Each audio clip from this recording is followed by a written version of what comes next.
Em nome do Pai, do Filho e do Espírito Santo. Amém.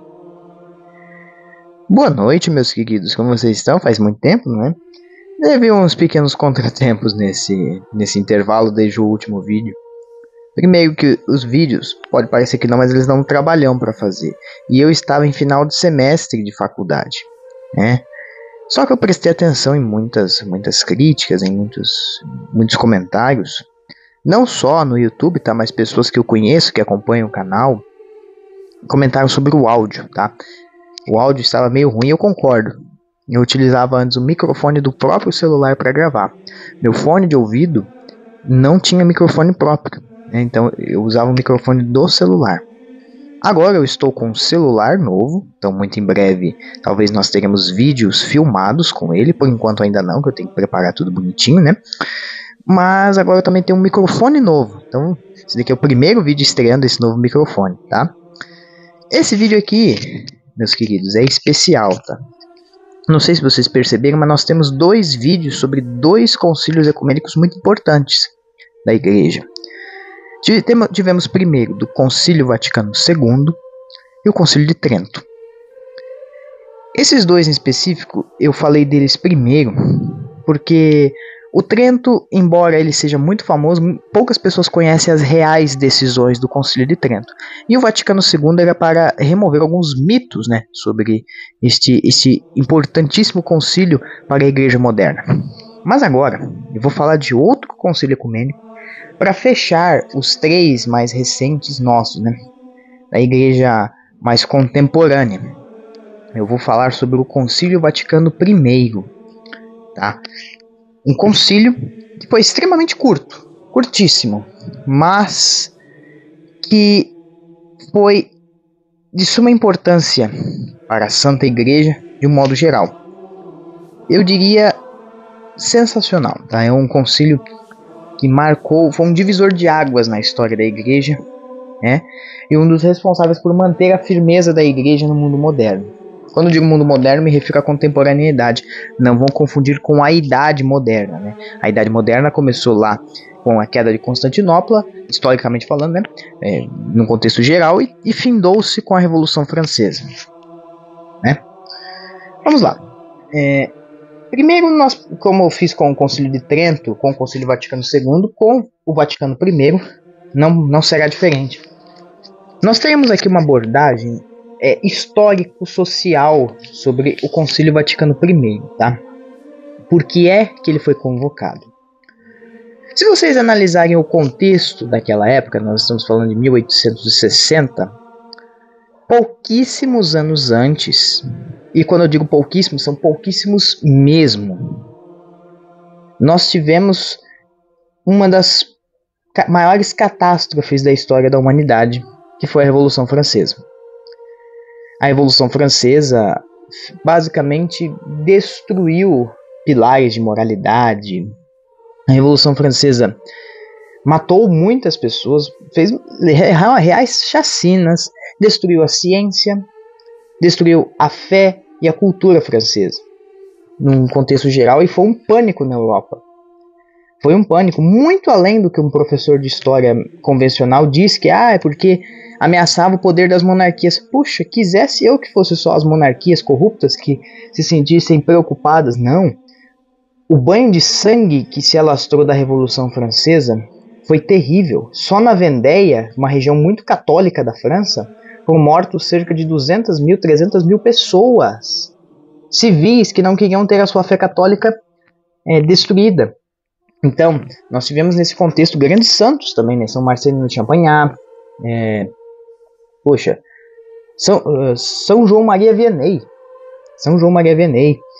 Nós tivemos uma família real massacrada, morta, né? Não vamos entrar muito nos contextos, nos primórdios da Revolução Francesa. Mas logo após a Revolução Francesa, nós tivemos também outro evento importantíssimo, que foi as Eras Napoleônicas. E Napoleão Bonaparte também foi outra pessoa que mexeu com a Europa. Mexeu com o equilíbrio frágil que a Europa sempre esteve um colapso de acontecer. Napoleão Bonaparte, eu diria que ele restaurou uma sensação na Europa que não se via desde o Império Mongol. Na verdade, desde as expansões turcas, mas os turcos nunca chegaram muito próximo da Europa Central, o máximo lá na Áustria, né?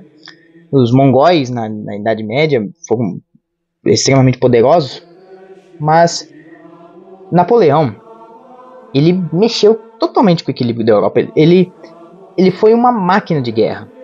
Uma máquina de guerra. Ele mexeu com o poder econômico, poder militar e religioso. Napoleão era um cara agnóstico, né? Ele não era um crente, vamos dizer assim.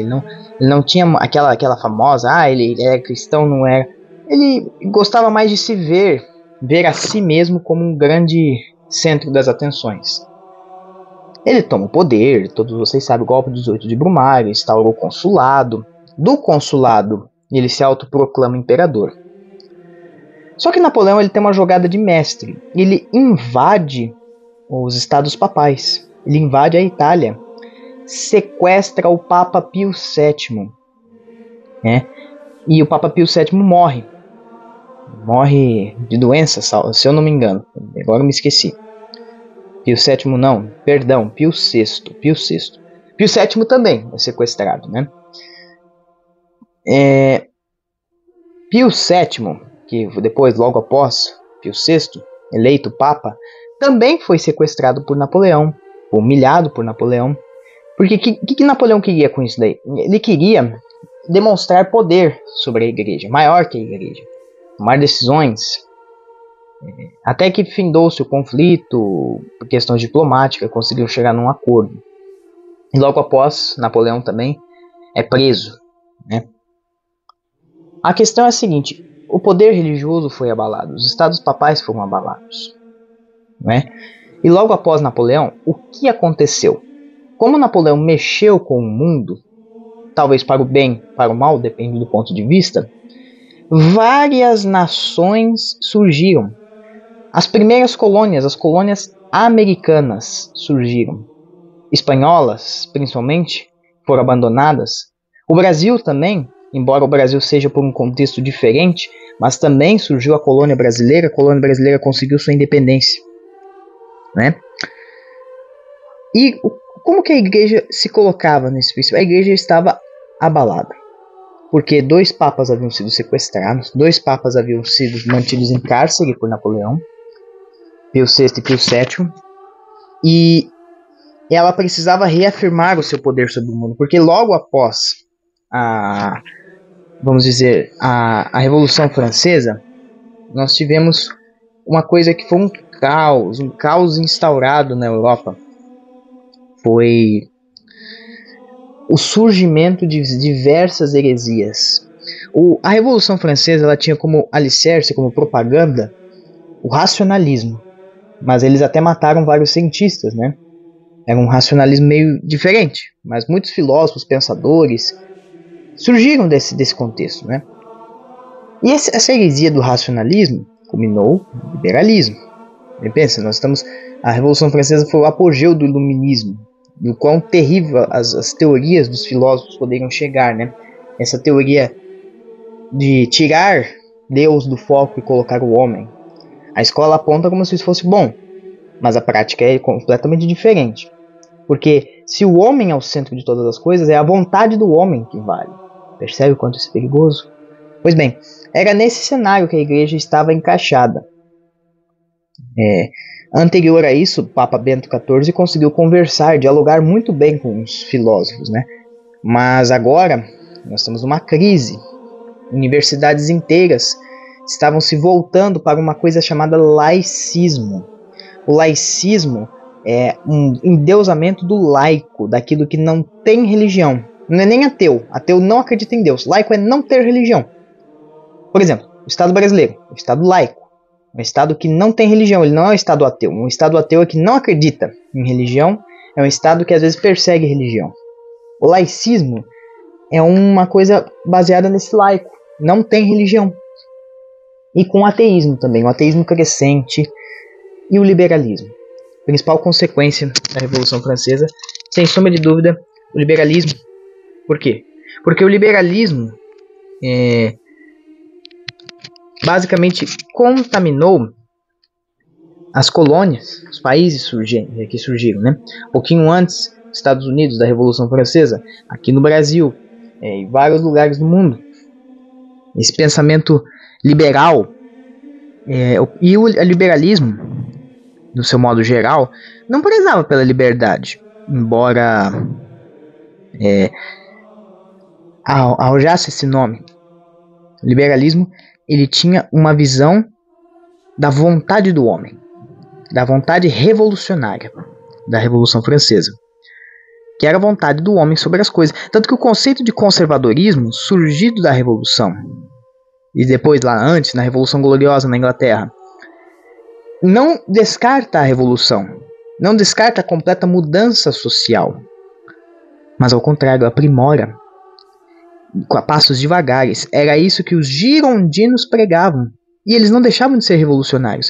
Que os jacobinos, que eram mais liberais, vejam só, eles eram mais radicais. Essa divisão política, uma sociedade que não era mais formada por valores morais, mas por valores políticos humanos, estava mudando totalmente o mundo. Mudando o mundo, não existia mais moralidade. Deus não entra mais nesse cálculo. Embora na Idade Moderna tivesse muito a vontade do imperador, o fato de Deus não entrar no cálculo era extremamente problemático, né? Então você tira Deus da jogada, que vale a vontade de quem está no poder. Olha o quão perigoso está se tornando. A República da França, que depois surgiu, né? Antes de Napoleão III, tivemos a Segunda República Francesa, depois a Terceira, começou muito avessa aos valores morais cristãos.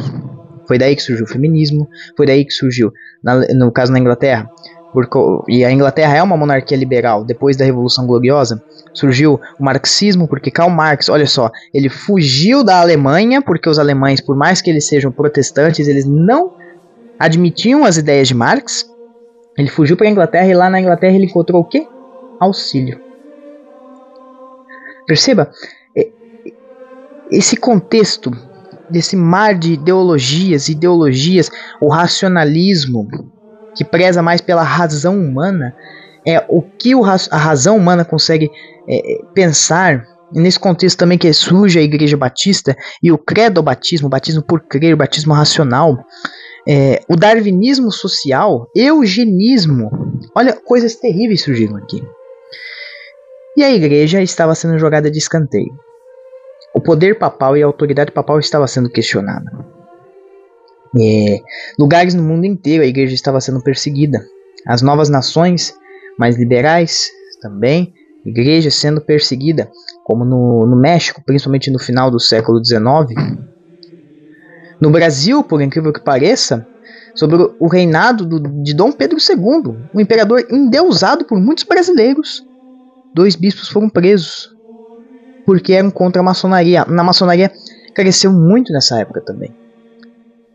Veja, isso é uma realidade terrível que começou no século XIX, né?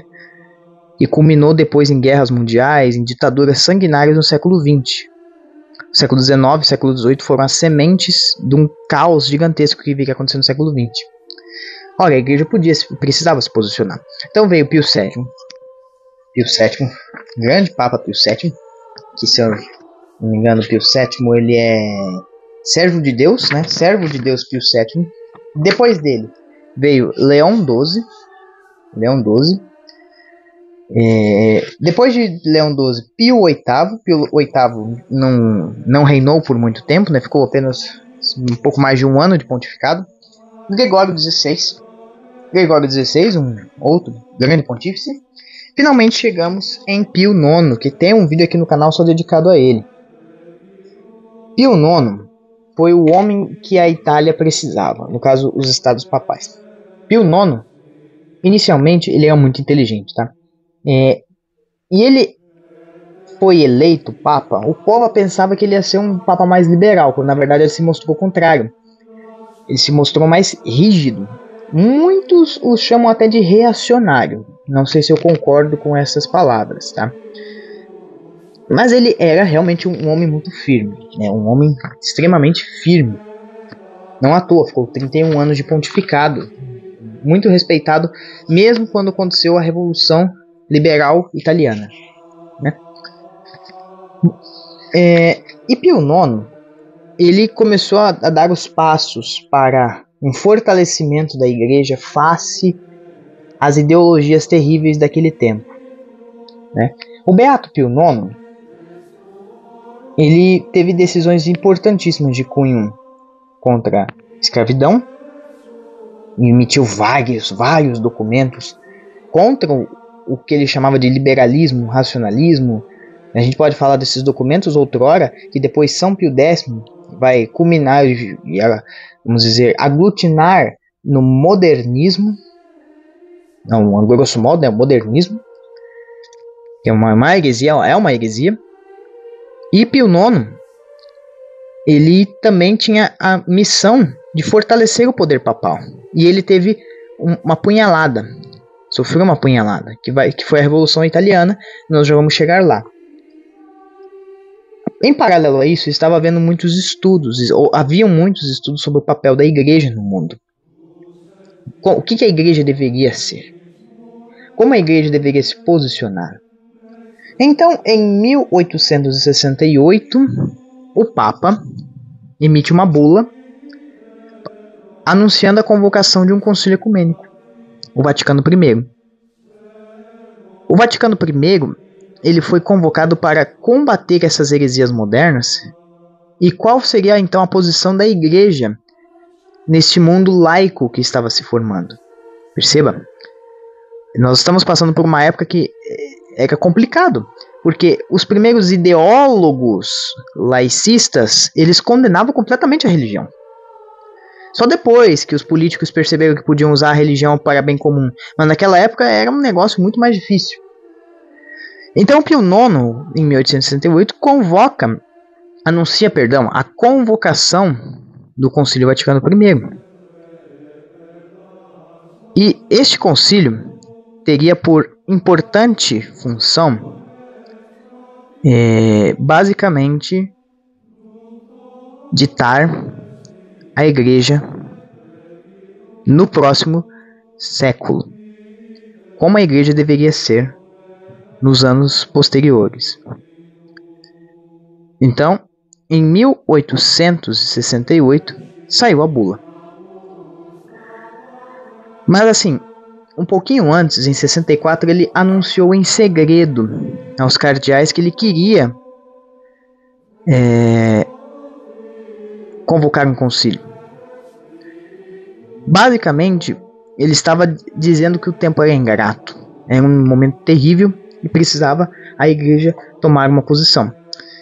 Mais de 300 anos depois do fim do Concílio de Trento, em 1563, a última assembleia, ele anuncia a convocação do concílio denominado Vaticano, porque estava na cidade do Vaticano, né?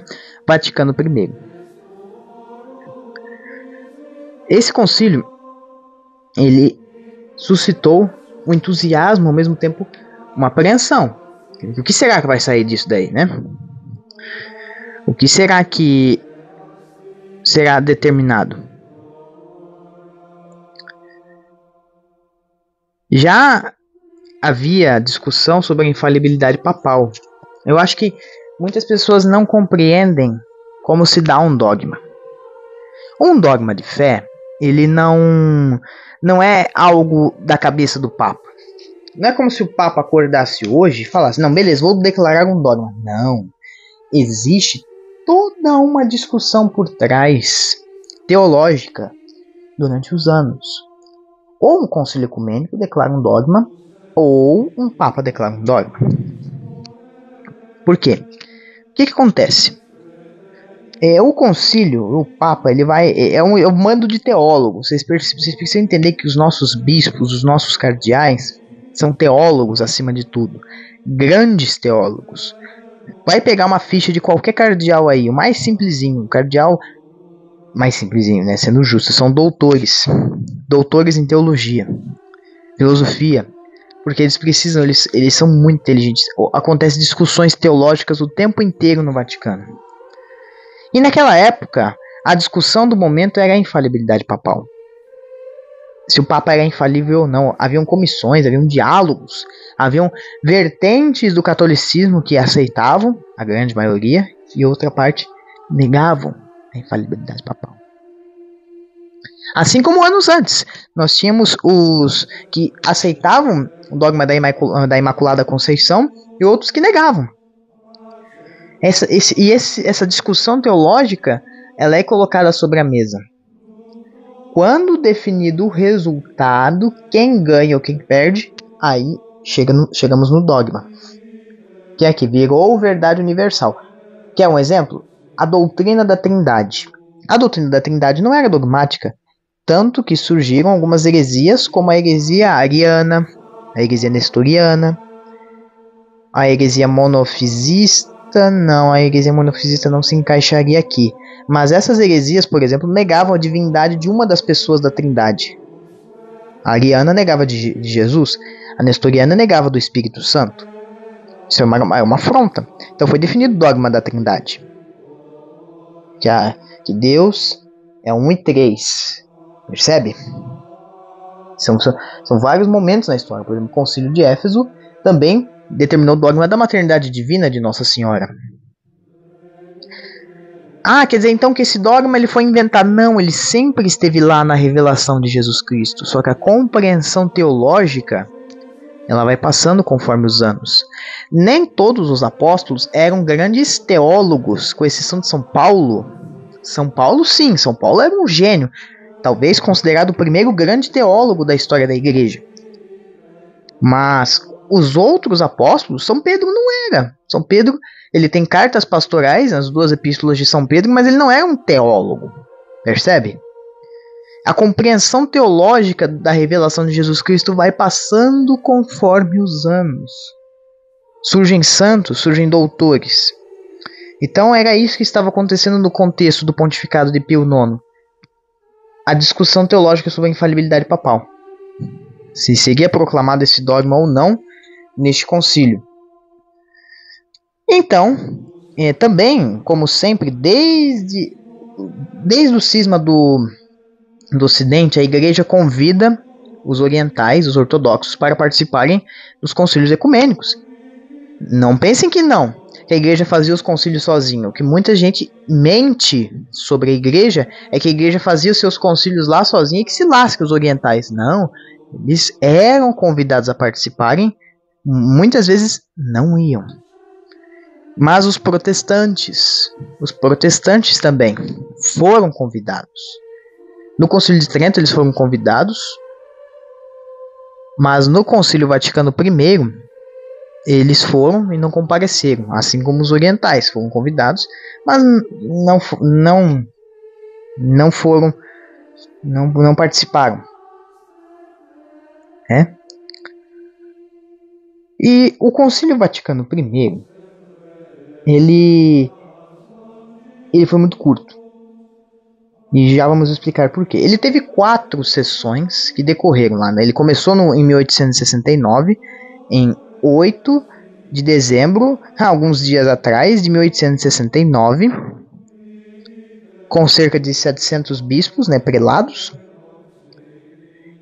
E teve 4 sessões. Vocês lembram do Trento? O Trento teve 25, 26 sessões.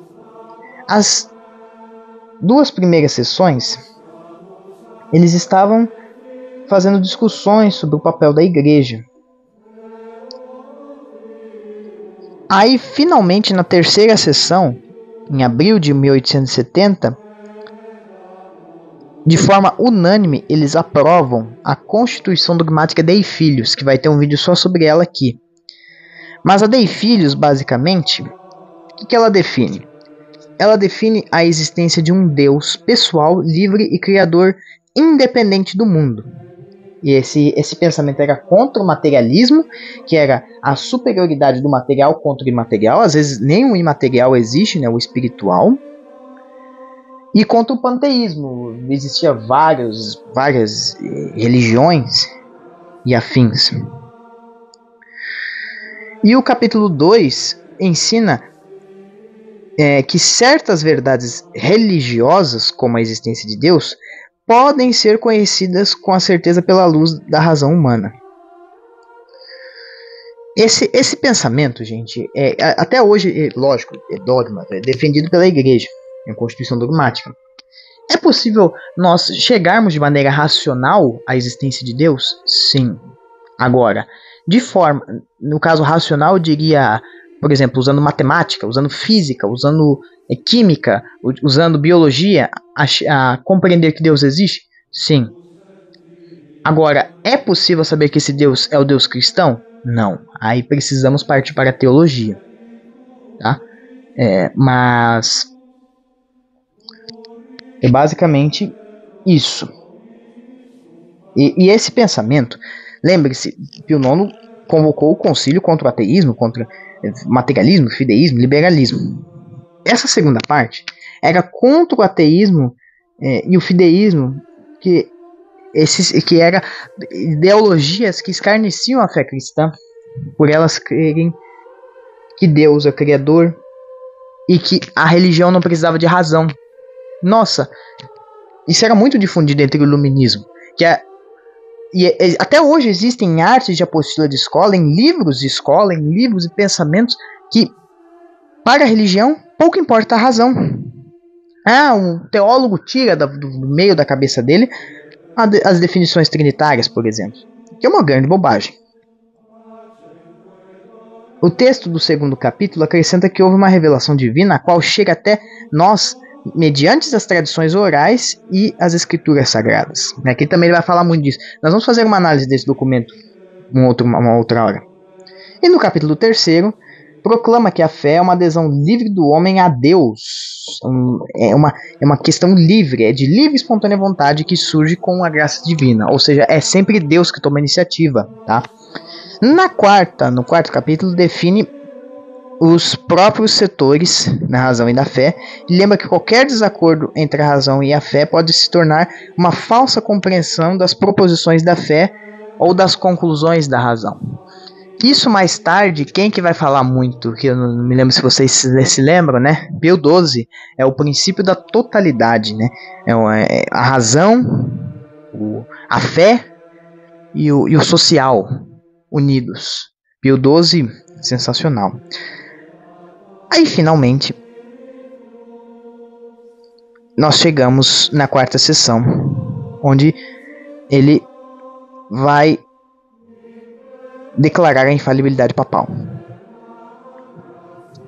Em 18 de julho de 1870, é declarada a infalibilidade papal.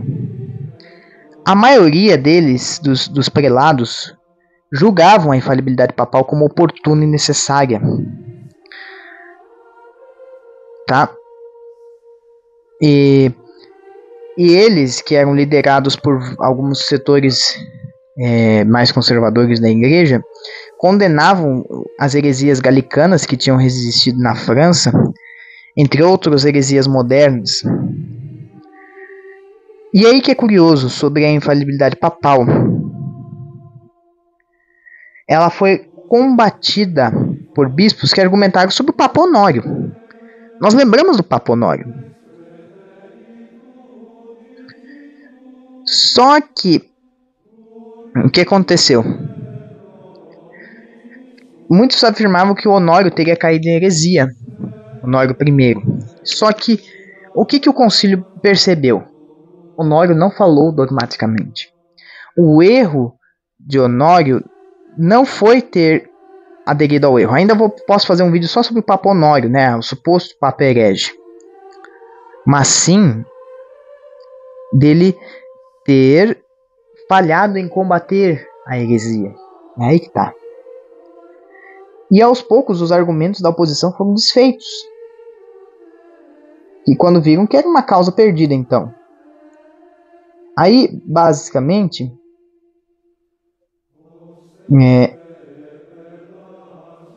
baseado no estudo e cada vez mais a derrubada dos argumentos. Então, quando você pensa em infalibilidade papal, o que vem na sua cabeça? Honório, João 22, supostos papas hereges, que hoje eles voltaram a entrar na boca dos nossos queridos tradicionalistas e sedevacantistas para condenar os papas pós-Concílio Vaticano II. Só que aí que tá, no Concílio Vaticano I, eles já eram debatidos. Se havia a possibilidade de um papa herege. Nós já discutimos sobre o dogma da infalibilidade papal em outra oportunidade, né? Outro vídeo, né? Um vídeo inclusive muitas pessoas gostaram naquela época.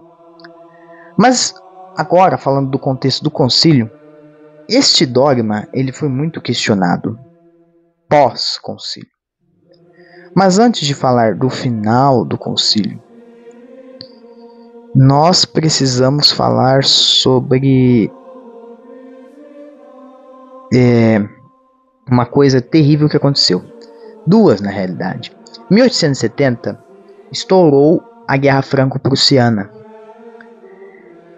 A guerra entre os alemães e os franceses. Os prussianos, na época que não existia Alemanha. Muitos prelados precisaram voltar. Resultado. E depois nós tivemos ainda a invasão de Roma por parte dos italianos, dos revolucionários. E Pio IX se declarou então o prisioneiro do Vaticano. Mas ele suspendeu o Concílio Vaticano I. O problema é que o Concílio Vaticano I nunca mais havia sido reaberto, né? Ele falou que ia suspender temporariamente, mas infelizmente não foi o que aconteceu. Logo após o precoce Concílio Vaticano I, nós tivemos várias consequências, como secularização dos bens eclesiásticos, mas eu diria que a mais famosa são os veterocatólicos. Não pensem vocês que hereges pós-concílio são invenções do Concílio Vaticano II. Não. Desde Nicéia isso já acontecia. E no Concílio Vaticano I não foi diferente. Nós tivemos os veterocatólicos, os tradicionalistas daquela época, que eram contrários às definições dogmáticas do Concílio Vaticano I, principalmente a questão da infalibilidade papal. E eles estavam hostis ao papado. Eles julgavam desnecessários a infalibilidade, que culminou na excomunhão do arcebispo de Munique em 1871. E aí eles criaram, basicamente mais tarde nós podemos falar só deles, uma vertente no catolicismo chamada de veterocatólicos, que negam a autoridade do papado pós-Pio IX e negam também as definições dogmáticas do Concílio Vaticano I, principalmente pela infalibilidade papal. Eles não conseguiram aceitar que não tem como um papa ter ensinado heresias em ex cátedra. Olha só.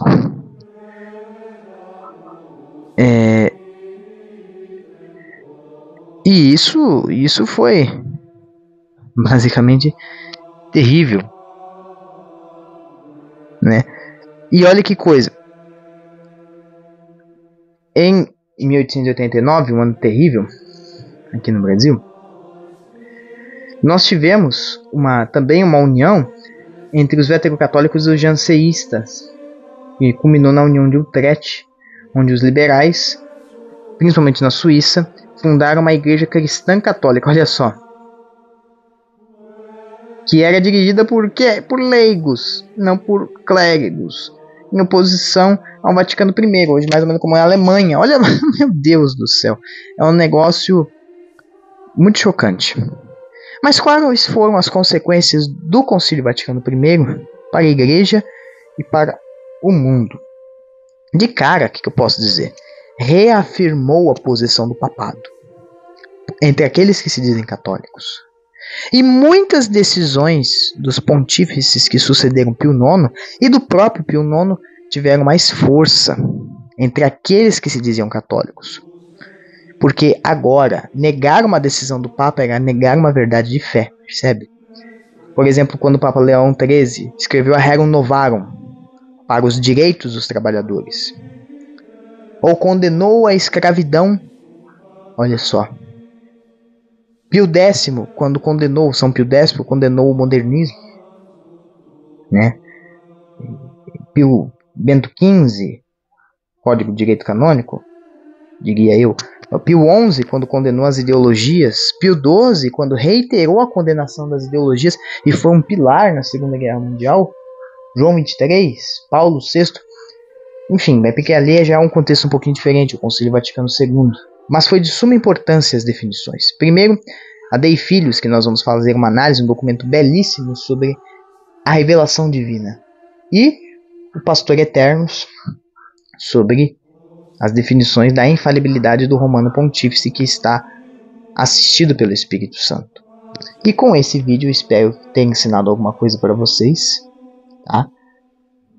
E com isso tenhamos uma excelente semana.